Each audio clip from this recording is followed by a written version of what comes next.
नमस्कार दोस्तों। अब हम आज यात्रा भत्ता के संबंध में छठवां वीडियो पार्ट 6 ले रहे हैं। पिछले वीडियो में हमने विशेष यात्राओं के संबंध में चर्चा की थी और विशेष यात्राओं के संबंध में जो पहला यात्रा थी स्थानांतरण पर अनुमान यात्रा भत्ता पर हमने चर्चा कर लिया था। अब विशेष यात्राओं में अन्य जो यात्राएं जो आपके सिलेबस का पार्ट है, ध्यान रहे मैं इस समय केवल सहायक कुल सचिव परीक्षा के सिलेबस को लेकर चल रहा हूं। आपकी ज्ञान के विशेषज्ञता को ध्यान में नहीं रख रहा हूं, बल्कि सिलेबस के उस पार्ट पर मेरा ध्यान केंद्रित है जिससे आप इस परीक्षा में और इस सिलेबस से अगर कोई प्रश्न आता है तो आप बहुत आसानी से उसका जवाब लिख दें। तो आज हम प्रथम नियुक्ति पर कार्यभार ग्रहण करने के समय की यात्रा भत्ता पर आप चर्चा करेंगे।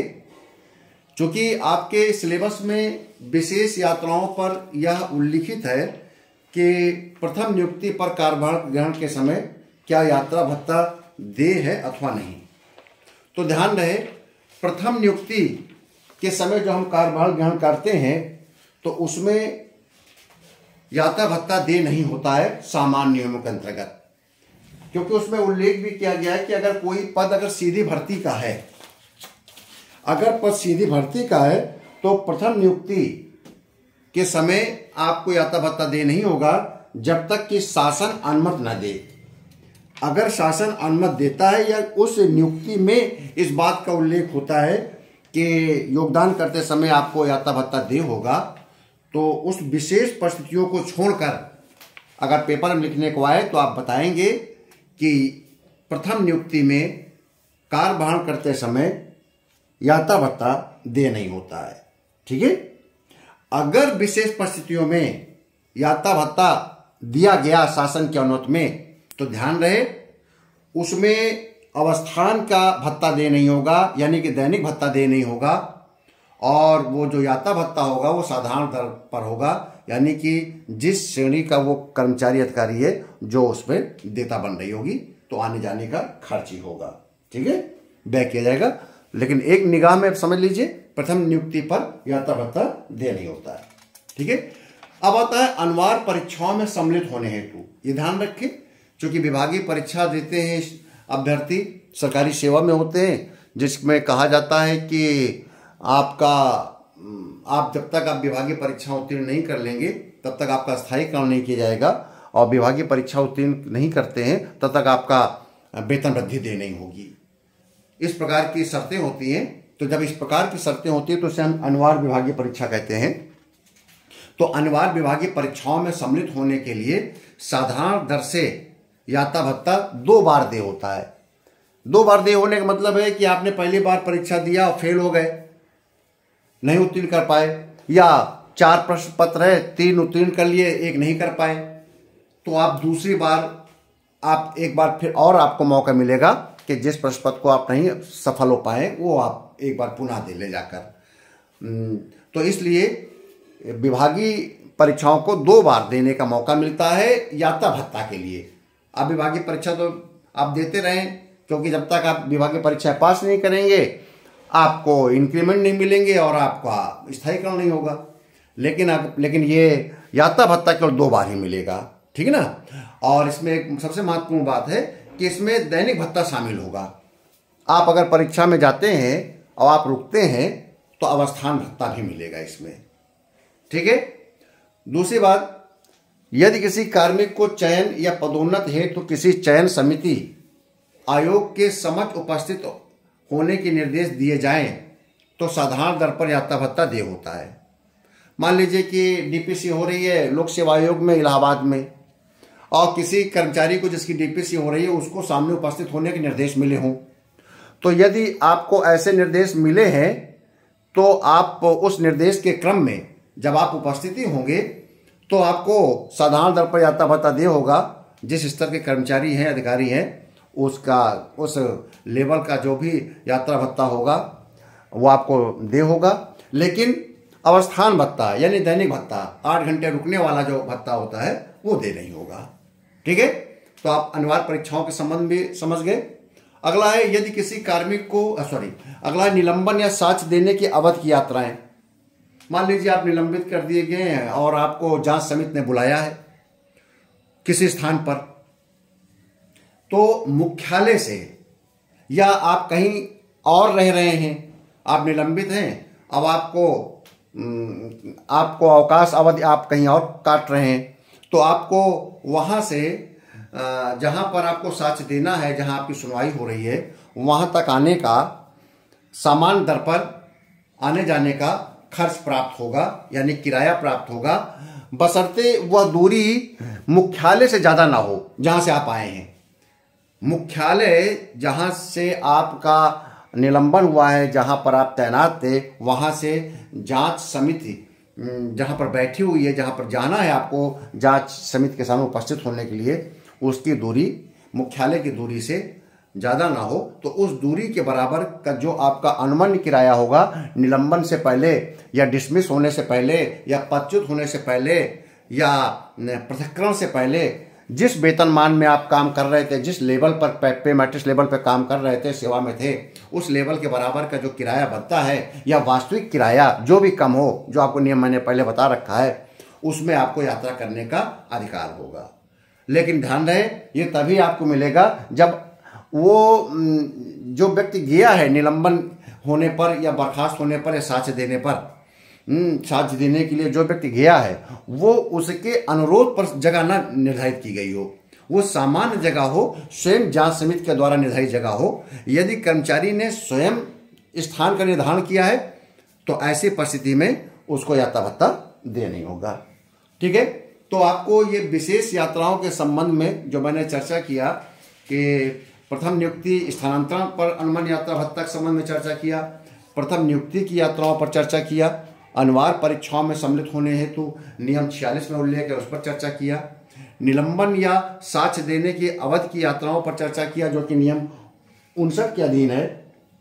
ये आपकी विशेष यात्राएं हैं, इन पर टिप्पणी आ सकती है कि निलंबन या साक्ष्य देने की अवधि की यात्राओं के संबंध में आप टिप्पणी कीजिए, अनिवार्य परीक्षाओं में सम्मिलित होने पर टिप्पणी कीजिए। तो ऐसी परीक्षाओं पर टिप्पणी के लिए आप इस प्रकार के प्रश्नों के उत्तर लिख सकते हैं। ये टिप्पणियों पर ही आएंगे। स्थानांतरण पर अनुमान यात्रा भत्ता पर तो प्रश्न आ सकता है, सवाल आ सकता है, क्योंकि सामान्य रूप से लागू होते हैं, सब पर लागू होते हैं। सामान्य स्थानांतरण या सामान्य यात्राओं पर भी प्रश्न बनते हैं और टेक्निकली रूप से जो पॉइंट होंगे वो आपके टिप्पणियों पर आएंगे। तो आप इसके नोट्स स्क्रीनशॉट लेकर पीडीएफ बना लें इनको, और इन पीडीएफ को बनाने के पश्चात इसको रिवाइज करें, और कहीं पर भी किसी बिंदु पर आपको समस्या आती है या आपका दृष्टिकोण स्पष्ट नहीं होता है तो आप जरूर टिप्पणी करें। एक अभ्यर्थी द्वारा टिप्पणी की गई थी, मैंने अपने कमेंट्स बॉक्स में देखा, उसने कहा कि सर टैक्सी से यात्रा करने के संबंध में थोड़ा से चर्चा फिर से कर दे।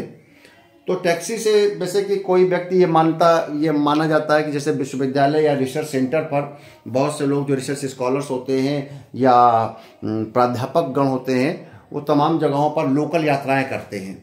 वो लोकल यात्राएं करते समय देखा जाता है कि ना तो वो ट्रेन से जुड़े होते हैं, ना सड़क मार्ग से जुड़े होते हैं, और उन्हें कई जगहों पर यात्राएं करनी होती है अपने रिसर्च के पॉइंट ऑफ व्यू से।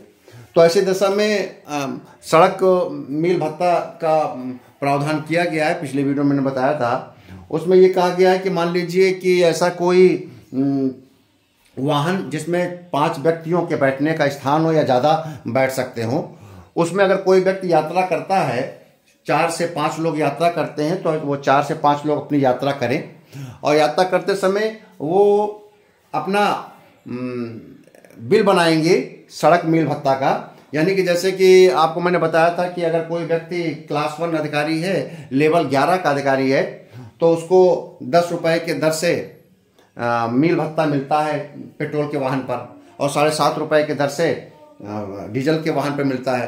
तो वो व्यक्ति जितनी यात्रा करेगा उसका मल्टीप्लाई कर लेगा अपने 10 किलोमीटर की दर से यात्रा का, और उसके आधार पर वो अपना बिल प्रस्तुत करेगा प्रतिपूर्ति के लिए। मान लीजिए 4 लोग बैठे हैं तो चारों लोग अपना अपना बिल प्रस्तुत करेंगे, लेकिन ये टोटल चारों का बिल मिलाकर जो टैक्सी वाले ने लिया है, टैक्सी का जो किराया है, जो टैक्सी एजेंसी का किराया है, उससे ज़्यादा नहीं होना चाहिए।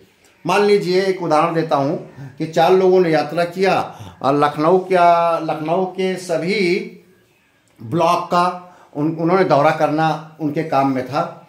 उनको अनुमति दी गई कि आप एक टैक्सी ले लीजिए और सारे ब्लॉक का दौरा कर लीजिए और जो भी आपको जांच रिसर्च करना है आप कर लीजिए। ठीक है, वो व्यक्ति गए, 4 लोग बैठकर और पूरा अपने ब्लॉक का दौरा किया और दौरा करने के पश्चात 2 दिन 3 दिन में दौरा किया, उसमें आपका अवस्थान नहीं शामिल होगा कि आप सोचें कि उसको आपको डीए भी मिलेगा, डीए नहीं मिलेगा। कि आपने पूरा 4 दिन दौरा किया और 4 दिन में दौरा करने के पश्चात 10,000 रुपये का आपका ट्रैवल एजेंसी का बिल प्रस्तुत कर दिया और ट्रैवल एजेंसी का बिल प्रस्तुत किया 10,000 रुपये का, और देखा गया कि चारों लोगों का जब उन्होंने अपना माइलेज के हिसाब से 10 रुपये का टैक्सी का रेट दायर वो किया और 10 रुपये के हिसाब से जब उन्होंने लिया तो एक व्यक्ति का हिस्से में 4,000 रुपये बन रहा है, तो 4 क्या जोड़ा गया तो 16,000 हो गया, जबकि टैक्सी में आपने केवल 10,000 रुपये दिया है। तो ऐसी दशा में जो 16,000 रुपये है उसको हम घटाकर 4,000 रुपये जो प्रति कैंडिडेट था उसे 2,500 रुपये प्रति कैंडिडेट करते हुए 10,000 रुपये प्रतिपूर्त किया जाएगा। क्योंकि टैक्सी का जो खर्चा आया है और जो व्यक्तिगत रूप से खर्चा किया गया है उनमें से जो कम होगा वही देय होगा। तो आप बात समझ गए होंगे कि टैक्सी से अगर यात्रा करते हैं तो आप मील भत्ता आपको मिलेगा, उसको आप जितने किलोमीटर तय करते हैं। और ये खास तौर से क्लास 1 अधिकारी, जिनकी क्लास 1 अधिकारी होते हैं, अगर टैक्सीज गए हैं तो क्लास 1 अधिकारी को ही 6600 रुपये के ही लेवल 11 के अधिकारी को ही देता बनती है मोटर कार से यात्रा करने पर। तो इस आधार पर वो यात्रा करेंगे। अगर इससे निचले लेवल का अधिकारी है तो फिर सक्षम प्राधिकारी अगर विशेष अनुमति देता है तब आप इस तरीके से भुगतान ले सकते हैं। लेकिन किसी भी दशा में टैक्सी का जो व्यय आया है टैक्सी एजेंसी का और जो यात्रा करने वाले जो व्यक्ति है उनके जो कुल योग है उनके द्वारा प्रतिपूर्ति का, उनमें से जो कम होगा वही देय होगा। ठीक है, तो आपको ये क्लियर हो गया टैक्सी के संबंध में। अगले वीडियो में हम यात्रा भत्ता के संबंध में जो आपके सिलेबस में है सेवानिवृत्ति पर यात्रा और मृत्यु की दशा में, अगर कार्मिक की मृत्यु हो जाती है तो उस दशा में यात्रा भत्ता किस प्रकार से लिया जाएगा इस पर हम चर्चा करेंगे। एक बात बता दें हम आपको, जैसे आपको अभी हमने बताया कि स्थानांतरण पर अनुमान यात्रा भत्ता स्थानांतरण की दशा में स्थानांतरण की तिथि से नहीं होता है। स्थानांतरण की दशा में कार्य मुक्ति रिलीव होने के 1 माह पहले या रिलीव होने के 1 साल के अंदर स्थानांतरण का सामान और स्थानांतरण की दशा में परिवार का प्रस्थान नए जगह पर हो जाना चाहिए। ठीक है, अगर इसके बाद आपका सामान की ढुलाई होती है या इसके पश्चात आपका परिवार जाता है रिलीव होने के 1 साल बाद, तो आपके परिवार को यात्रा भत्ता दे नहीं होगा और सामान की ढुलाई का व्यय देनी होगा। ठीक है, इसी में एक चीज और जोड़ दे, 2 चीज बहुत महत्वपूर्ण है, आगे मैं पढ़ाऊंगा। 1 साल में इसलिए जोड़ रहा हूं रिलीव होने के 1 साल के अंदर, क्योंकि अगर आपकी डेथ होती है, किसी कार्मिक की डेथ हो जाती है और या सेवानिवृत्त होता है तो उसे 6 माह के अंदर उसके परिवार को यात्रा करनी होगी। डेथ होने पर परिवार यात्रा करेगा तो 6 माह के अंदर यात्रा करे और सामान के साथ। और अगर आपका सेवानिवृत्त होती है तो भी आप 6 माह के अंदर आप अपना यात्रा कर लें। इसमें 1 साल की अनुमति नहीं होती है। 1 साल की अनुमति सामान्य स्थानांतरण की दशा में है रिलीव होने की डेट से, और डेथ और सेवानिवृत्त की दशा में 6 माह के अंदर।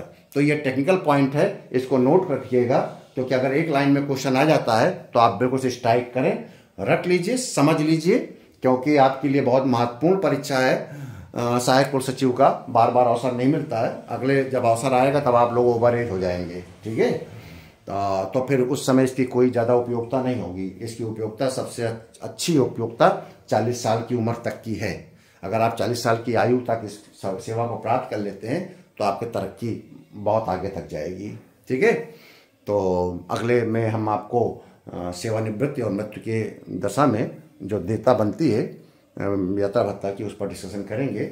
आप मेरे चैनल के साथ जुड़े रहिए, इसका प्रचार प्रसार के लिए। ऐसे सरकारी कर्मचारियों को जिनको अपनी सेवा में रहते हुए विभिन्न शासकीय सेवा के काम करते समय समस्याएं आती हैं, कॉन्सेप्ट क्लियर नहीं है, उनको भी आप इसे करिए। जो शासकीय सेवा में हैं और सहायक कुल सचिव की परीक्षा दे रहे हैं, उनको तो आप अनिवार्य रूप से इसे फॉरवर्ड कीजिए, ताकि ये चैनल सबके लिए उपयोगी साबित हो सके। यह एक निःशुल्क प्लेटफॉर्म है, इस पर कोई किसी प्रकार का कोई प्रभार नहीं है, कोई चार्जेज नहीं है। ये एक प्रकार के आप लोगों के तैयारी के लिए ही इस चैनल का तैयार किया गया है या वीडियो तैयार कर रहा हूँ। तो इसको मन से इसको देखिए, मन से इसको समझिए और पढ़िए, ताकि मुझे भी वीडियो बनाने में उत्साह रहे, क्योंकि समय इसके लिए निकालना पड़ता है और समय इतना आसान नहीं होता है किसी काम के लिए समय निकालना, ठीक है ना। किसी न किसी त्याग के द्वारा कोई भी चीज़ों को आप ओवरलुक करके मैं आपके लिए वीडियो बनाता हूँ, तो अपने महत्वपूर्ण समय को इस पे मैं देता हूँ। तो आपसे भी मुझे उम्मीद है कि आप भी उसको उतने ही मन से इसको देखते रहेंगे। बहुत बहुत धन्यवाद।